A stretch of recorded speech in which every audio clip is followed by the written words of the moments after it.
Hi, welcome to the Rittner Floral School in Boston, Massachusetts.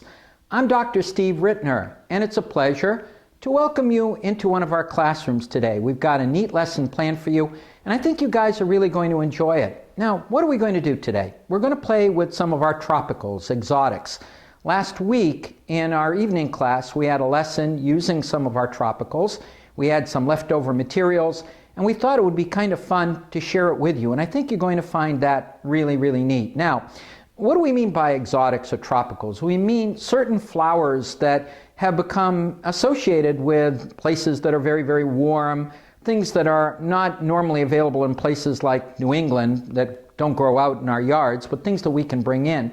For example, when we're talking about tropical flowers or exotic flowers, we are often thinking about things like anthurium. Or when we're talking about our tropicals or exotics, we also are thinking about flowers such as our heliconia. Or perhaps if that doesn't suit your fancy, there are of course things like our ginger flowers, which are really interesting. And then again, we have some of these pretty amazing leucadendrons. In other words, these are flowers that are not everyday type things, and yet they certainly have an interesting place in terms of our palette of usage. Floral designers are artists who work with floral media, and we play with containers, we play with a variety of different kinds of floral products, live product, to come up with some very interesting results. For years, there's been the belief that if you're going to take your exotics and design with them, you should only mix exotics with other exotics. Here at Rittners Floral School, we've never really believed that. We've always felt that it's more interesting to mix exotics with everyday materials and other kinds of materials that are non-exotics, because you can come up with far more interesting visual looks and also come up with very, very interesting kinds of palettes of designs. And we're going to show you that today. They give it a fancy name now. They call it Tropical Nouveau or Nouveau Tropical. The idea is mixing everyday materials or temperate type materials with your exotics to come up with interesting looks. We've advocated this for years here at Rittners Floral. Let's make one, and I think you guys are really going to find this interesting. We've got, of course, our container, and we're starting off with a footed pedestal. The footed pedestal has this old antique look to it. You never can go wrong with these old classical type bases, especially if you're doing some interesting things in it. To make it easy for you, we've put a block of foam in here. We've done a very, very light greening in terms of some of our baker fern. In other words, taking a few pieces and crisscrossed them both front and back. And now we're ready to start. And I think you're going to see, my viewer, why we're so bullish on this concept of Tropical Nouveau and coming up with some interesting things. I'm going to start off with a big flower, heliconia. Heliconia is a pretty amazing flower. It comes in a variety of different configurations, and what I'm going to do, my viewer, is take one of my heliconia and I'm going to place it smack dab in the center of our design. In other words, I'm going to use our heliconia as a center point in this design, and I'm going to build the design pretty much around that. Now I could stop with just one, stick a branch, go bleh, like that, and call it arty and all that, but we're going to add a lot more to this arrangement. I'm going to take a second heliconia, and I'm cutting these down because really these things come in such large configurations that you can do some pretty neat things with it. But this design is not going to be teeny tiny, as you can see from the beginning. But if we're going to talk about exotics or tropicals, let's start off with a big one. The heliconia is big, it's bright, it's bold, and it's going to serve as a center part for our design. Now, in terms of coming up with a combination of things, I did mention that the whole concept of our Nouveau Tropical is mixing our exotics with more temperate type things. And I have a foliage here that's one of my favorites. It happens to be called ruscus. We've got some very, very neat ruscus. The thing I like about the ruscus is I can take it and I can play with it and come up with some interesting results on it. Notice, my viewer, how a piece of ruscus placed over here, and then let's place another one kind of dripping down over here, how this is going to make my design feel much, much larger, much more important, and it doesn't require a whole lot of effort to do it. This is a kind of a look that people love these days. It's this kind of informal wildflower kind of look. You can do it in foam, you can do it in chicken wire, you can do it in just about any base or media if you think about it.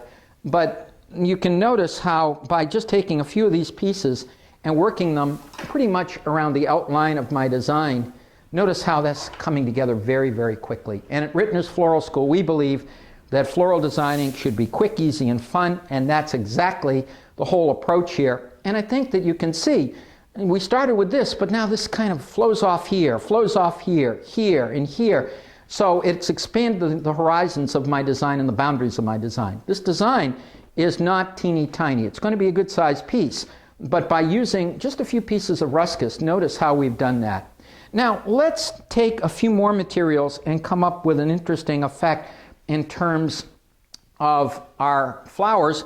And we're going to mix what I would call an everyday flower. Maybe you wouldn't consider it an everyday kind of flower, but I do. And that's our bells of Ireland. Bells of Ireland are big, they're bold, they're beautiful, they fill space quite rapidly, and they can be very, very handy if we're looking for a large effect very quickly, because they really do tend to go off in different directions. And you'll notice, my viewer, it's not taking much. I'm using my bells of Ireland to, in effect, echo the effect that we have that we created using our ruscus. In other words, what we didn't do with our ruscus, I can achieve with a flower. And the thing I like about the bells is they're not always straight. They sometimes are curvy and crooked and go in different directions. Incidentally, if I didn't have the ruscus, one other item that I would use on this very, very comfortably are some of our eucalyptus. In other words, we can get different kinds of eucalyptus, like seeded euc out there, that also give this kind of flowy kind of look to it. I'm going to adjust this one just slightly here so that this kind of works in between a little. So notice that we're working on the extremities of our design, and we're going to gradually work in towards our center of the piece. This is going to give us a really cool effect. Now, I did mention that among the different kinds of materials out there that we have to play with in terms of exotics, we do have some ginger, and I have some very, very pretty red ginger, and I'm going to just cut this down and work some of it right in here. So I'm gradually working my way in on the design and working it here and there in our piece. I'm going to take another piece of my ginger and work it over here. So I have one coming over on this side as well. And I'm going to work another one over onto the other side. We've got something here. I'm going to work one over down there. So you'll notice, my viewer, how we can come up with some very, very interesting contrasts. We've got some of our heliconia, we've got some of our ginger, we've got some of our bells of Ireland that are definitely giving us contrast on this design. And so far it's coming together in a very, very interesting way. Now, what other things do we have that we can work into this piece that will give us an interesting effect? Well, something that we can sometimes use are some of our larkspur or our delphinium. I got some very, very pretty delphinium in, and I'm going to work some of that in. And that's going to give me a contrast, not only in terms of shape, but also in terms of color, because the blue is an electric kind of blue, and it's definitely going to give me contrast with the reds, the oranges, and the greens that we have. Notice that I tend to like working a little of this, a little of that, gradually working in towards the center of the design. And I've got another piece of my delphinium that I am going to work in here so that I can just gradually have this thing come together. So notice I've got a piece coming out here, a piece over here, a piece over here, gradually working in. Now, we did show you in terms of some of the tropical materials that we had, we did show you some of the leucadendron, and I'm going to play with some of that as well. So let's take a piece of leucadendron and work it in, and I'm just cutting a piece even as I'm speaking, my viewer, so that I can work it in like right about over here. And I'm bringing it in again a little bit closer, right over on this side. And I'm going to work another piece over onto the other side. So I'm really having fun, my viewer, playing with mixtures of stuff, playing with mixtures. So let's put another piece right over here. So we got a little leucodendron kind of peeking through here and also over on this side. Now, at this point, we're gradually coming in towards the center of our design. And there's so many different things we could do as far as putting things in towards the center of our piece. I'm going to go with a perennial favorite, one that everybody loves, and that is, of course, one of the most popular flowers in the world, which is our roses. I have some very, very pretty roses here. And these are going to fill space very, very quickly and very, very efficiently. So I can take several of my roses, and let's place one over right here, right here. And then I'm going to place another one of my roses in here, placing the second one over right about here.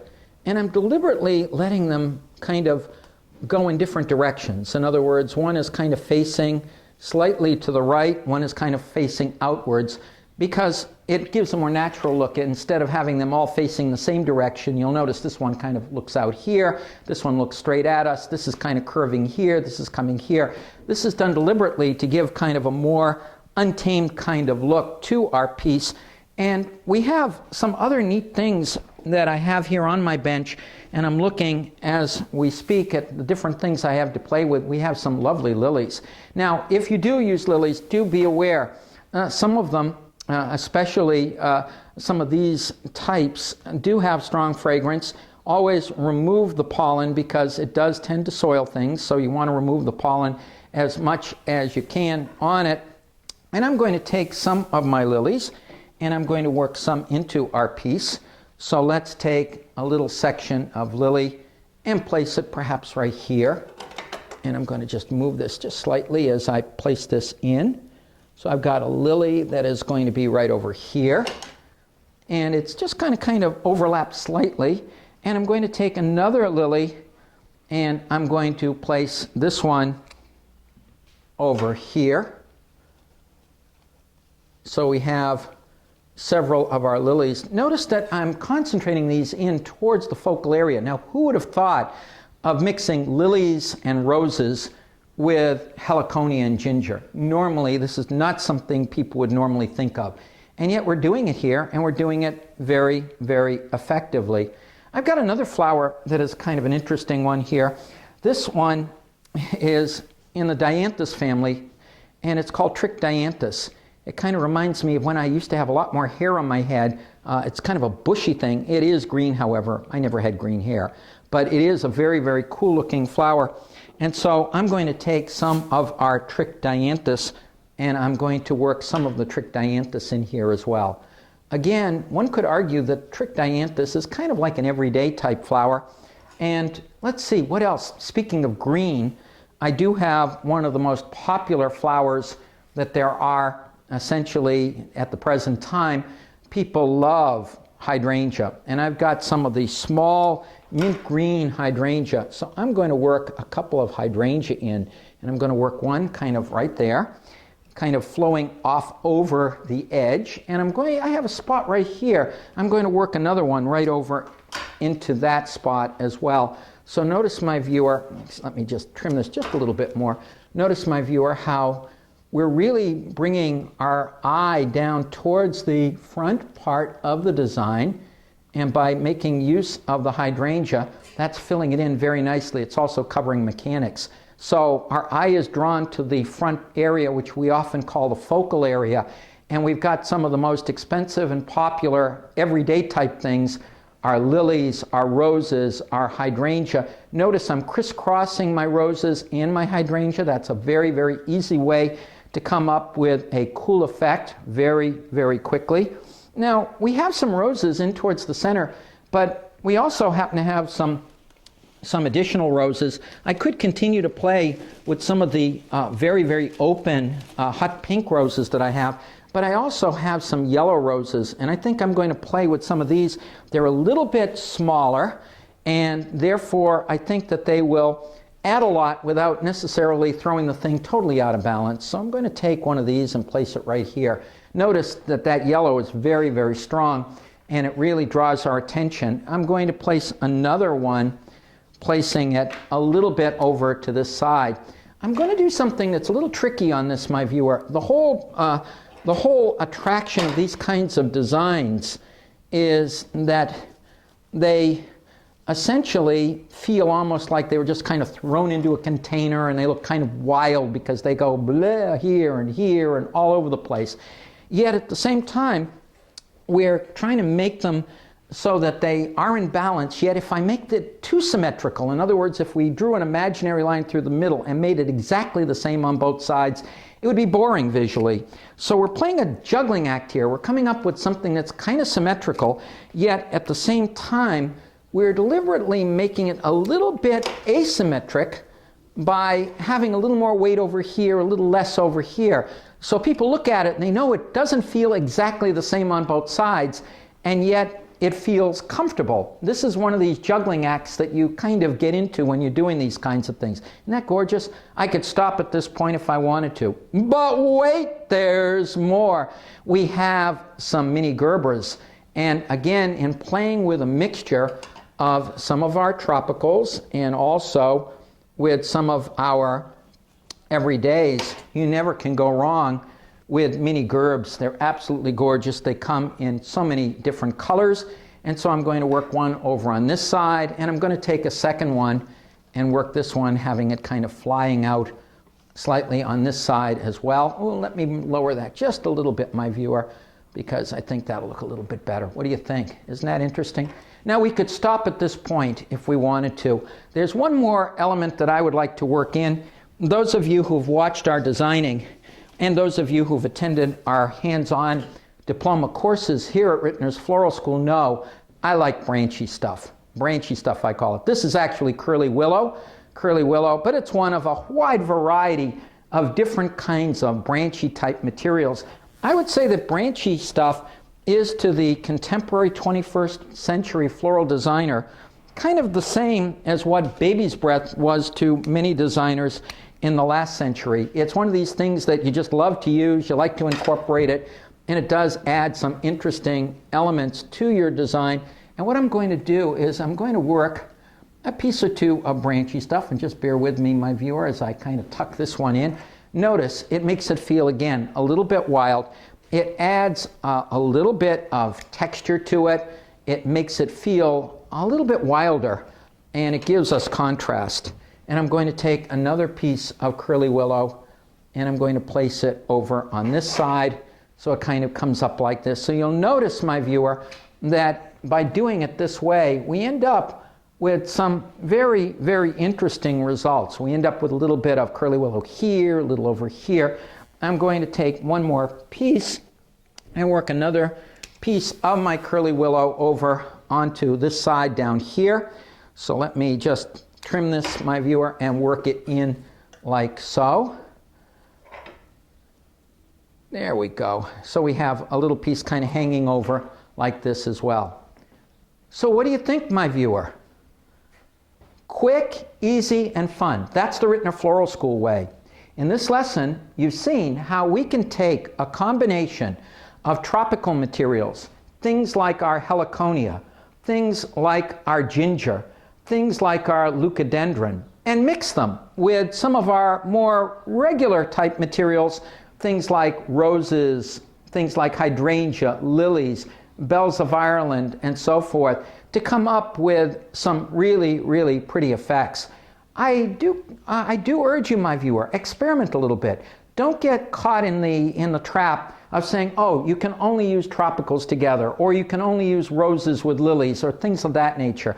That's really basically a trap that stops you from thinking, and it basically constrains you in terms of some really creative things that you can come up with. By mixing our tropicals with our everyday or more temperate materials, we can come up with some pretty amazing results. Quick, easy, and fun. The Rittner Floral School way. On behalf of all of us here at Rittners Floral School, I'm Dr. Steve Rittner. It was a pleasure presenting this quick lesson to you. We hope you enjoyed it. And by all means, feel free to keep up in terms of more things that we're putting out online. We also continually put lots of pictures and things on our Facebook page. And if you can get to Boston, we have a variety of courses that are run throughout the year that are pretty darn neat, hands-on workshop programs that lead to diplomas and certificates. On behalf of all of us here at Rittners Floral School, we thank you for coming in and visiting with us today.